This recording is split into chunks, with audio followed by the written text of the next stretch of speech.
কোরআনে আল্লাহ সুস্পষ্টভাবে শিরিক করাকে হারাম করে দিছে।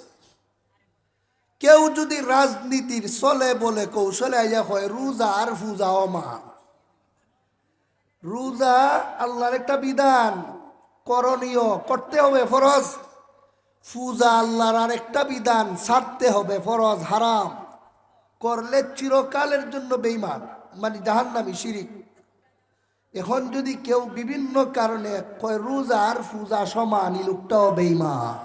কেন? শুধুমাত্র আল্লাহর বিধান যেটা অকাট্যভাবে প্রমাণিত শিরিক হারাম, সেইটাকে অস্বীকার করার কারণে। তেমনিভাবে শরীয়ত মানি না, আমি শরীয়তের আইনে বিশ্বাসী না। শরীয়তের মধ্যে নামাজ আছে, রোজা আছে। কেউ যদি কয় নামাজ পড়ি না, বেঈমান হয় না। কিন্তু যদি কয় আমি নামাজ বিশ্বাস করি না, সাথে সাথে বেঈমান। বিশেষ করে যারা প্রচলিত রাজনীতিতে লিপ্ত, আল্লাহ, তারা মানুষের বুট ফাইবার লেগে ইমান বেচতে কোনো ধরনের লজ্জাও করে না। এদের এই বেহায়াগুলি কুত্তার মতো পাগল হইয়া যায় বুটের আগে, যেমনে মন চায় মুখ দিয়ে কথা কয় আর বেঈমান হইতে থাকে। আর আমরার মতো অবুঝ কিছু মানুষ আছে যারা বুঝা না বুঝা এই রোজা ফুজা এক করার পিছনে, শরীয়ত বিশ্বাস করি নাদের পিছনে দৌড়তে থাকে। ভালো রকম স্মরণ রাখবেন, যে লোকটা বেঈমানের তো ইমান হারাইছে। আপনি আমি বেঈমান রে যদি সমর্থন করি, সাথে সাথে আমারও ইমান চলে যাবে। কাজেই বর্তমান সময়ে রাজনীতি যারা করে আর এরার পিছনে যারা দৌড়ে, এরা খুব সাবধানে রাজনীতির বক্তব্য রাখা উচিত। এবং আমরা যারা এরার পিছনে পাগলের মতো দৌড়ি, আমরারও সাবধানে কদম ফালানি উচিত। নাইলে কোন দিন ইমান আমল সব লইয়া ডাকাতি কইরা চলে যাইব। দল তো আর কবরে যাইতো না, ইমান আমল তো কবরে যাইব। ভাইয়েরা আমার, বর্তমান সময়ে এই সমস্ত কিছু কথা আমাদের জন্য শোনা জরুরি হইয়া গেছে। মানুষ চিরকালের জন্য জাহান্নামী হবে আল্লাহর হকের যে দুইটা গুনাহ করার কারণে। এর মধ্যে একটার নাম হলো কুফরি আর একটার নাম হলো শিরিক। এই কুফরি শিরিকের বাজার চলতেছে আমরা দুনিয়ায়। যদি কেউ বাঁচতে চান, হক্কানি উলামায়ে কেরামের পরামর্শে জীবন চালান, রাজনৈতিক নেতাদের কথায় চলবেন, ইসলামের নাম দিয়ে তোমার 12টা বাজাইয়া দিব ইমানের। কাজেই বর্তমান সময়ে হক্কানি উলামায়ে কেরামের পরামর্শ ছাড়া ইমান ইসলাম বাঁচানিটাই মুশকিল হইয়া গেছে। এই জন্য বুট কারে দিবেন এটাও আলিমদের পরামর্শই দেন। কিন্তু যে কোনো কথায় ঠিক ঠিক যে বলা শুরু করে দিই আমরা, রাজনৈতিক নেতা যে তো ইমানও চিনে না, ইসলামও চিনে না, এর কথায় আমি ঠিক ঠিক যদি কইয়ালাই, আর কথাটা যদি কুফুরি হয়, আর মন থেকেই যদি আমি ঠিক কইয়ালাই, হে খালি বেঈমান হইতো না, আমরারেও বেঈমান বানাইয়া ছেড়ে দিব। এই জন্য আমরারে বেঈমান বানাইতো না বাঁচতাম। বাঁচতে হইলে খালি নাচতাম না উস থাকতো, উস থাকতে জানো। ভাইয়েরা আমার, বর্তমানে ইসলামের রাজনীতি, ইসলামের নামে রাজনীতি দেওয়া আরেক শয়তানি দেশও চলে। কাজে আমি সব ক্লিয়ার কইতাম না, আপনারা হক্কানি আলিমের পরামর্শ নিয়ে বর্তমানে ইমানটা বাঁচাইবেন। এই সমস্ত ইমান পন্থায় যারা ইমান নষ্ট করে, কুফরি কইরা, শিরিক কইরা, আল্লাহ পাক রব্বুল আলামিন এদেরকে যে চিরকালের জন্য জাহান্নামে দিবেন, এই ব্যাপারে আল্লাহ নিজেই বলেন, ইন্নাল্লাযীনা কাফারু ওয়া যালামু লাম ইয়াকুনিল্লাহু লিয়াগফিরা লাহুম ওয়া লা লিয়াহদিয়াহুম তরিকা ইল্লা তরিকা জাহান্নামা খালিদিনা ফিহা আবাদা ওয়া কানা যালিকা আলাল্লাহি ইয়াসীরা। আল্লাহ বলেন, যে সমস্ত লোকেরা দুনিয়ায় থাকতে কুফরি কইরা গেছো, যারা দুনিয়ার থাকতে শিরিক কইরা দুনিয়ার থেকে গেছো, ইমান লইয়া গেছে না বেঈমান? আল্লাহ বলেন, মনে করো না 1-2 দিনের জন্য জাহান্নামে যাইবা, চিরকালের জন্য তোমাদেরকে জাহান্নামে পৌঁছাইয়া দিবে। একদিনের জন্য ফিরত আইতে পারবা না। আল্লাহ যতদিন আছেন ততদিন জ্বলতইব। কুফরি শিরিকি 2টা গুনাহ কইরা দুনিয়ার থেকে গেলে এই লোকটা চিরকালের জন্য জাহান্নামী হয়। কুফরি শিরকি আল্লাহর হকের গুনাহ না বন্দার হকের গুনাহ না আল্লাহর হকের? আল্লাহর হকের গুনাহ। একটু খেয়াল রাখবেন, আল্লাহর হকের আরো কিছু গুনাহ আছে, এগুলি কেউ করলে চিরকালের জন্য জাহান্নামী হয় না, ক্ষণস্থায়ী জাহান্নামী যায়, এরপরে ফিরে আইবে। এইগুলো হইল যেমন নামাজ পড়ে না, কোনো মানুষের ক্ষতি করছে না আল্লাহর বিধান লঙ্ঘন করছে? রোজা রাখে না, কোনো মানুষের ক্ষতি করছে না আল্লাহর বিধান লঙ্ঘন করছে? এভাবেই এক বেটায় ওয়াজ করছে না, এইভাবেই এক ব্যক্তি পর্দা করে না। এই সমস্ত মানুষে খালি নিজের উপর আল্লাহর দেওয়া বিধান লঙ্ঘন করতেছে, এটাও কবিরা গুনাহ, আল্লাহর হক নষ্ট হইতেছে। বেঈমান কাফেরের মতো চিরকালের জন্য জাহান্নামে না গেলেও দীর্ঘদিন জাহান্নামে জ্বলতে জ্বলতে তারা জান্নাতে যাবে। হ্যাঁ, যদি মরবার আগে তওবা কইরা লাই, অথবা আল্লাহর কোনো দয়া হইয়া যায়, তাইলে আল্লাহ বলেন ইন্নাল্লাহা লা ইয়াগফিরু আন ইউশরাকা বিহি ওয়া ইয়াগফিরু মা দুনা যালিক ওয়া ইয়াগফিরু মা দুনা যালিকা লিমান ইয়াশা। শিরিক কুফরির থেকে যদি কোনো মানুষ বাঁচে যায় আর অন্য অন্য আল্লাহর হকের গুনাহ করে, তাহলে আমি আল্লাহ চাইলে কোনো মানুষরে এমনি মাফ করে দিয়ে দিব। কাজে এই গুনাহটা আল্লাহর হকের দ্বিতীয় স্তরের গুনাহ, যারা কুফরি শিরিকের নিচে, এই গুনাহটা আল্লাহ চাইলে মাফ করে দিতে পারেন, এটা কোরআনের আয়াত। কিন্তু বন্দার হকের গুনার ক্ষেত্রে আমাদের সতর্ক থাকা দরকার। আল্লাহর হকটা তো আছে, জাহান্নামে চলে হইলে যাইব, কিন্তু বন্দার হকেরটা আরো মারাত্মক। বন্দার হক যদি কেউ নষ্ট করে, যার হক নষ্ট করছো এ যতদিন পর্যন্ত তোমারে মাফ না করছে ততদিন পর্যন্ত আল্লাহর সাধারণ আইনে এই লোকটার কোনো মাফ নাই। যেখানে তুমি আঘাত দিছো সেখানে মলম লাগাইয়া সেই জায়গাটা বালা না করা পর্যন্ত তোমার কোনো মাজাত নাই। যার হক নষ্ট করবে সে মাফ করলে আল্লাহ মাফ করবেন, নাইলে সেই লোকটার মামলার আসামি হইয়া জাহান্নামে যাইতে হবে। এজন্য মুফাসসিরিনে কেরাম তাফসীরের কিতাবে লিখছেন, আল্লাহর হকের ২৭টা গুনাহ আর বন্দার হকের একটা গুনাহ যদি ফাল্লাত রাখা হয়, এই ২৭টার চেয়ে এই একটা গুনার ফাল্লা ভারী হয়ে যাবে। তাইলে সাধারণ ক্ষেত্রে কুফর শিরিকের পরে আখেরাতে মানুষকে জাহান্নামে নেওয়ার জন্য সবচেয়ে বেশি প্রভাব ফেলবো আল্লাহর হকের গুনাহ না বন্দার। এই জন্য যতটুকু সতর্ক আমরা আল্লাহর হকের ব্যাপারে থাকবো, তার চেয়ে বেশি থাকতে হবে বন্দার হকের ব্যাপারে। আমার যতটুকু সময় সামনে আছে আমি আপনার সামনে একটু বাঙ্গিয়া কুল্লা বন্দার হক বন্দায় কেমনে নষ্ট করে একটু আপনারা বুঝাইতাম চাই। আপনারা মন দেউন বাণী, যদি কেউর বিরুদ্ধে যায়, এখানে বইয়া রইছেন অনেক আছে, কেউর একবারে সরাসরি গিয়ে লাগবো, এই সময় আপনারা রাগ করবানি না উনবা। রাগ করলেও বৈশা বৈশা শুনবেন, কারণ অনেক তিতা ওয়াজে এত লাভ হয়, মিঠা ওয়াজে এই পরিমাণ লাভ হয় না। মিঠা ঔষধে এই পরিমাণ লাভ হয় না, তিতা ওষুধে যে পরিমাণ লাভ হয়। ডাক্তারের তিতা ওষুধ যেমন অনেক সময় আমরা খাই নিজের রোগ সারার স্বার্থে, এভাবে অনেক তিতা ওয়াজও যদি আমরা হজম করে নেই আখেরাত বাঁচানোর স্বার্থে, এই তিতা ওষুধ খাইয়া যেমন এই লোকটার দুনিয়ার জীবন ধন্য হইয়া যায়, এই তিতা ওয়াজটা হজম করলে আপনার আখেরাতের জীবন ধন্য হয়ে যাবে। এজন্য মনোযোগ দিয়ে শুনুন, মুফাসসিরিনে কেরাম তাফসীরের কিতাবে লেখেন, যে বন্দার হকের গুনাহ এত জঘন্য, এই বন্দার হক নষ্ট করতে পারে আরেকটা বন্দায় মোট ৪ ভাবে। বন্দায় আরেক বন্দার হক নষ্ট করতে পারে মোট ৪ ভাবে। ১ নম্বর, একজনে আরেকজনের ইজ্জত সম্মানের উপর অন্যায়ভাবে আঘাত করিয়া। ২ নম্বর, একজনে আরেকজনের শরীরের উপর অন্যায়ভাবে আঘাত করিয়া। ৩ নম্বর, একজনে আরেকজনের মনের মধ্যে অন্যায়ভাবে কষ্ট দিয়া। ৪ নম্বর, একজনে আরেকজনের সম্পদের উপর অন্যায়ভাবে হস্তক্ষেপ করিয়া। ১ নম্বর ইজ্জতের উপর আঘাত করা, ২ নম্বর শৈল্য আঘাত করা, ৩ নম্বর মনও আঘাত করা, ৪ নম্বরে সম্পদও আঘাত করা। এই চার পন্থার যে কোনো একটা পন্থায় মানুষ মানুষের হক নষ্ট করতে পারে।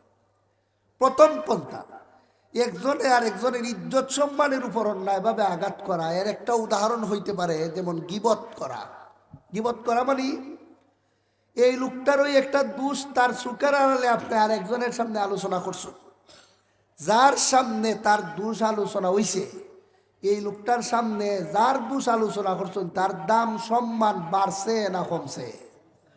শোনার পরে কইব, ওরে বাবা রে, বেচারা রে, আমরা এত ভালো মনে করতাম, এখন না বুঝলাম ইলাগলা শয়তানের গুড়া। ই মন্তব্য কইরা কি বুঝাইলো? তার কাছে এই লোকটার মর্যাদা আগের মতো রইছে না কমছে? এই তার ইজ্জতের উপরে আপনি আঘাত করলেন, তার চোখের আড়ালে তার সমালোচনা কইরা। এটা হলে একজন আরেকজনের হক নষ্ট করার একটা পন্থা। একজন মানুষ আরেকজন মানুষের হক নষ্ট করে মোট চাইভাবে, এর মধ্যে ইজ্জতের উপর অন্যায়ভাবে আঘাত করা, এইটা একটা। গীবত করলে যার কাছে আপনি তার বদনাম বলবেন, তার কাছে তার ইজ্জত কমে, এই কারণে তার হক নষ্ট হয়েছে।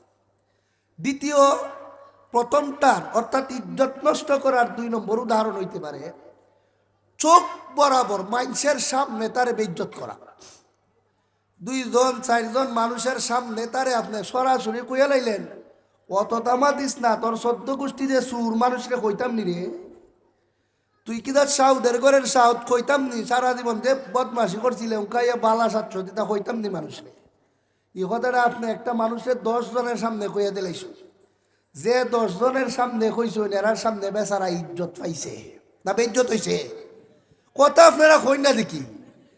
এই যে বেইজ্জতটা হইল, এটা তার শরীরের উপর আঘাত হইছে না সম্মানের মধ্যে? এটাও এক বন্দায় আর এক বন্দার হক নষ্ট করার অন্তর্ভুক্ত। আজকাল অনেক মানুষ আছে কয় আমি ফিসে মারতে পারতাম না, যা কইমো সামনে কইমো, কইয়া বেড়ারে সাইরসুকে মানুষের সামনে বেইজ্জত করে লাই। এই সমস্ত সাইরসুকে যারা বেইজ্জত করে, এরাও কি মানুষের হক রাখে না নষ্ট করে? এটা কি তার শরীরে আঘাত, সম্পদে আঘাত না ইজ্জতে? এটা মানুষের হক নষ্ট করার প্রথম পন্থার 2 নম্বর উদাহরণ। মানুষ মানুষের হক নষ্ট করে যে 4 পন্থা, এর মধ্যে প্রথমটা ইজ্জতের উপর আঘাত করা। এটার আরেকটা উদাহরণ হইতে পারে হুদাহুদি একটা মানুষের উপর একটা মিথ্যা অপবাদ উঠাইয়া দেওয়া। মানুষটা ভালো, তার কোনো দোষ নাই, কিন্তু আপনি তার উপর একটা কথা তুলে দিলেন, এ মাদ্রাসার টেকা মাইরা দিছে, এ মসজিদের টেকা মাইরা দিছে, হে বেচারা অমুক বেটির সাথে বদমাশি করছে। এই কথা লাইন যখন মাইসের কাছে গিয়ে বসবো, যার কাছে বসবো তার কাছে তার ইজ্জত বাড়বো না নষ্ট হইব? এটাও মানুষের হক নষ্ট করার প্রথম পন্থা, ইজ্জতের উপর আঘাত করার আরেকটা পন্থা। এটা হলো 3 নম্বর উদাহরণ। এইভাবে একজন মানুষ আর একজন মানুষের হক নষ্ট করতে পারে, এটা আজকে আমরা সমাজের অনেকের জানাও নাই। যারা যারা নিয়মিত গীবত করে বেড়ায়, মানুষের উপর বদনাম আটাইয়া বেড়ায় এবং মানুষের সাইরসৌকে বেইজ্জত করে বেড়ায়, এবারে যদিও কেউ সম্পদ নষ্ট করছে না, কেউ শৈল্য লাত উস্তা দিছে না, যদিও লোকটায় কেউ মনের মধ্যে কুচা দিছে না, কিন্তু এ কি হক নষ্টর গুণার থেকে বাচ্চা গেছে না আটকা গেছে? কথা কই না করে আপনারা, আটকা গেছে। এটা অনেকেই বুঝে না। এখন শুনুন 2 নম্বরটা, মানুষ মানুষের হক নষ্ট করার 2 নম্বর পন্থা, একজনে আর একজনের শৈলের উপর অন্যায়ভাবে আঘাত করা। যেমন বেড়ার একটা তাপ্পর মাইরা দিছেন আপনি, যেমন বেড়ার একটা লাত মাইরা দিছুন, যেমন বেড়ার একটা সিমটি মাইরা দিছুন, খেমটা মাইরা দিছুন, আঘাতটা তার সম্পদও দিছই না শৈল্য, এটাও তার হক নষ্ট করার অন্তর্ভুক্ত। মানুষরে লাইতানি উস্তানি আর কিল দেওয়া ঘুষি দিলেই যে মানুষের শরীরের হক নষ্ট হয়, এটাই শেষ না। ইনডাইরেক্টও মানুষের শরীরে কষ্ট দেওয়ার মাধ্যমে হক নষ্ট করা যাইতে পারে। যেমন আপনার বাড়ির সামন দিয়ে রাস্তা গেছে, মানুষ হাঁটতে যায়, আপনি একটা জায়গার মধ্যে ফিসলা করে রাখিয়া দিছেন, ফ্যাক করে রাখিয়া দিছেন, আর এক বেড়া আইয়া ওইখানে আছারটা খাইয়া পড়ছে। এখন যে আঘাতটা পাইছে, এই আঘাতটা তার সম্পদও লাগছে না শৈল্য, এটাও তার হক নষ্ট করার অন্তর্ভুক্ত। এটা মানুষ মানুষের হক নষ্ট করার 2 নম্বর পন্থার একটা উদাহরণ। বেটারে লাইটাইয়া তার শৈল্য খুষ্ট দেওয়ার লাগতো না, কুটাইটা বাইরে দেওয়ার লাগতো না, ফত ফিসনা করে দিলাইছ।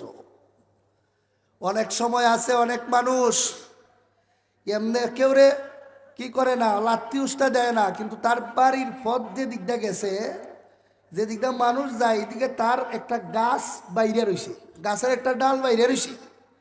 মানুষ যাইতে তার চৌকো লাগে, আতো লাগে তার গাছের ডাল লাগিয়া লাগিয়া মানুষের কষ্ট হয়, কিন্তু বেড়া ডালটা কাটে না, মানুষ যাইতেছে আর কষ্ট পাইতেছে। ই বেচারায় যে কষ্ট আঘাতটা করতেছে, মানুষের ইজ্জত সম্পদ না শৈল্য, সরাসরি হাত দিয়া কিলাইয়া ঠেং দিয়া উস্তাইয়া না গাছের ডাল দিয়া, ইলাও মানুষের হক নষ্ট করার অন্তর্ভুক্তের একজন আসামি। ভাইয়েরা আমার, ইটা কুটিনাটি ওয়াজ এখন আমরা দেশে খেটায় করতো, এখন তো এগুলি চলে না। আমরা ওয়াজ যারা শুনি তারাও আসি আসমানের উপরের কথা শুনতাম, জমিনের নিচের কথা শুনতাম। যারা ওয়াজ করায় এরার তো নিয়ত এটাকে খালি একটা গুঞ্জুর হইতো আর একটা সিল্লি হইতো।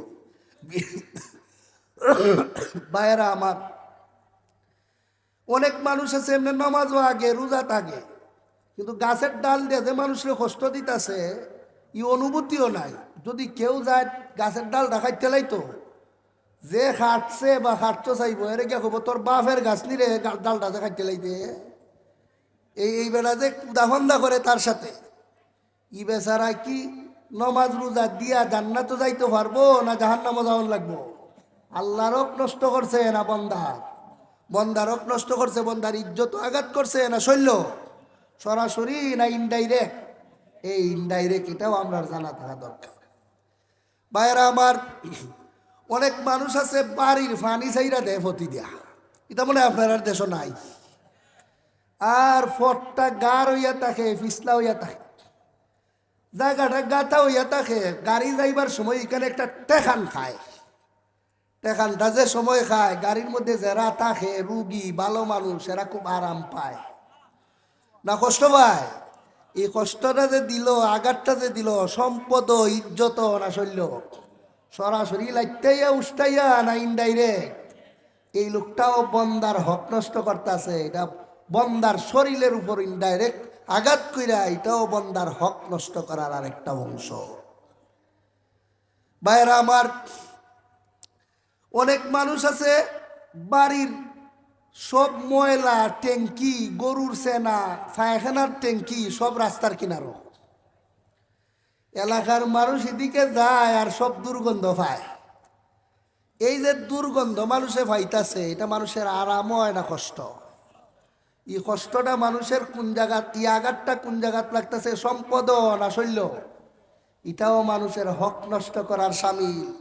অনেক ফরেজগার বুজুর্গ মসজিদের আগের সফ, কিন্তু বাড়ির পানি ফতি দিয়া, গরুর সেনা ফতি দিয়া, বাড়ির ট্যাঙ্কি সব রাস্তার কিনারে দিয়া বইয়া রইছে, আর মানুষ কষ্টের কারণে ফতিদা যাইতে পারে না। এই জাত ফরেজগারের অভাব নাই আমরা দেশ। এই সমস্ত ফরেজগাররা নমাজ রোজা যা করতাছ ওই লাইন লইয়া ওই জাহান্নামে যাওয়ার লাগবো। বলেন আল্লাহর হক নষ্ট করিয়া যাইতাছে না বন্দার হক? বন্দার হক। মুহতারাম হাজিরিন, আমি একটা একটা করে কইলে অনেক কিছু, অনেক কথা বকন লাগবো, আমি এটা আর কিছু কইতাম না। একটা দুইটা কথা না কইলে অনেক সময় হয় না। অনেক সময় মানুষ আছে বাড়ির সামনে তার জায়গায় দেয় মানুষের পথ দেয় না যাইতে। কিমতে যাইব এরা আমরা জানি না, তোমরা কিমতে যাইবা, বেটার বাড়ির থেকে বারবার পথ দেয় না, অথবা পথ দিছে কিন্তু খাসা খাটতে খাটতে পথ খাইতে আদা খাড়ি লিছে। আগে যাই তো রাস্তা দিয়া কার, এখন রিক্সা যাইতে 12টা বাজে, সেইটা আপনারা দেশ আসেনি। এখন আগে তো বেচারায় গাড়িটা ফস করে দৌড়ে বাড়ির চাউলের বস্তা লইয়া যাইতো গিয়া, কিন্তু এখন গাড়ির থেকে দূর লামাইয়া খান্দ কইরা বাড়িতে লইয়া যাওয়ান লাগে, বাড়ির গাড়ি যায় না। খান্দ কইরা বস্তা খান নিতাছে, যে আরাম লাগতাছে না কষ্ট হইতাছে? এই কষ্টটা তার সম্পদ আঘাত লাগতাছে, ইজ্জত আঘাত লাগতাছে না শৈল্য? ই ফরেজগার লোকটাও জাহান্নামে যাবে বন্দার হক নষ্ট করার কারণে। মুহতারাম হাজিরিন, এই হইল এক বন্দায় আর এক বন্দার হক নষ্ট করার যতগুলি উদাহরণ, এর 2 নম্বরের কিছু কথা। প্রথমটা একজনে আরেকজনের ইজ্জতের উপর অন্যায়ভাবে আঘাত করা, 2 নম্বর একজন আরেকজনের শরীরের উপর অন্যায়ভাবে আঘাত করা, 3 নম্বর একজন আরেকজনের মনের মধ্যে অন্যায়ভাবে কষ্ট দেওয়া। যেমন তারে একা একা নিয়ে আপনি বলতেছেন একটা মানুষরে লেংটি রেও খাফর হয় আর তোমরারেও মানুষ কইরে, তোমরারে যদি মানুষ কন লাগে তো ইন্দুর লেংটি রেও তো খাফর কন লাগবো বে। এই কথা কইয়া তারে আপনি খুব সম্মান দিছই না বেইজ্জত করছুন। এটা তো মানুষের সামনে না একলা একলা কইছুন কথাটা অন্য অন্তরটা খুশি হয়ে গেছি গা না কষ্ট পাইছে। এই কষ্টটা তার শৈল্য লাগছে না, এই কষ্টটা তার মনও লাগছে। এই ধরনের চিকন চিকন বাঁশ মাইরা কথা কইলেও মানুষের হক নষ্ট হয়।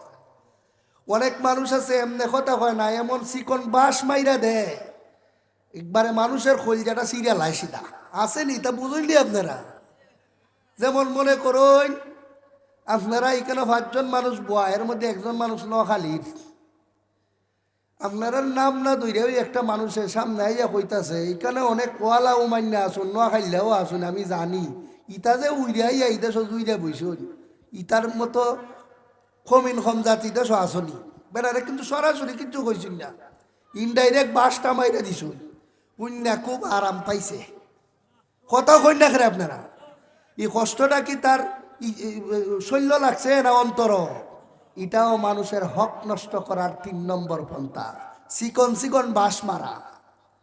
মোহতারাম হাজরিন, এই সমস্ত মানুষরা মাঝে ব্রেনিস্ট হয়, যে মেধাবী রে এমন চিকন বাস মাইরে দে দরা ছোঁয়া যায় না। মেধা সব মেধা গিয়া ফসব জাহান নামের আগুন, তারাও মরো না। মেধাই দিয়ে পারো না দেশের মধ্যে কোনো একটা বালা কাম করতে, খালি বাস মারামারি ইচ্ছ। মোহতারাম হাজরিন, মনোযোগ দিয়ে শুনুন। একজন মানুষে আরেকজন মানুষের মনের মধ্যে কষ্ট দেওয়ার আরেকটা উদাহরণ হইতে পারে। যেমন একটা মানুষে আপনারা দাঁড় করাইয়া কইছে যে এইখানে তুমি খার হো, আমি আইতাছি 5 মিনিটের ভিতরে আইতাছি। এখন আইয়া দেখে আপনি এখানে নাই, কুস্তে কুস্তে কুস্তে কুস্তে অনেক পরে আপনারা বাইর করছে। মাঝখানে যে আপনারে কুদছে বেড়ার একটা শান্তি লাগছে না ফেরেশান হইছে? ফেরেশান মানুষের শৈল্য হয় না অন্তর? এটাও মানুষের হক নষ্ট করার অংশ। সরাসরি কিলাইয়া না, এটা তার সাথে কথা রক্ষা না কইয়া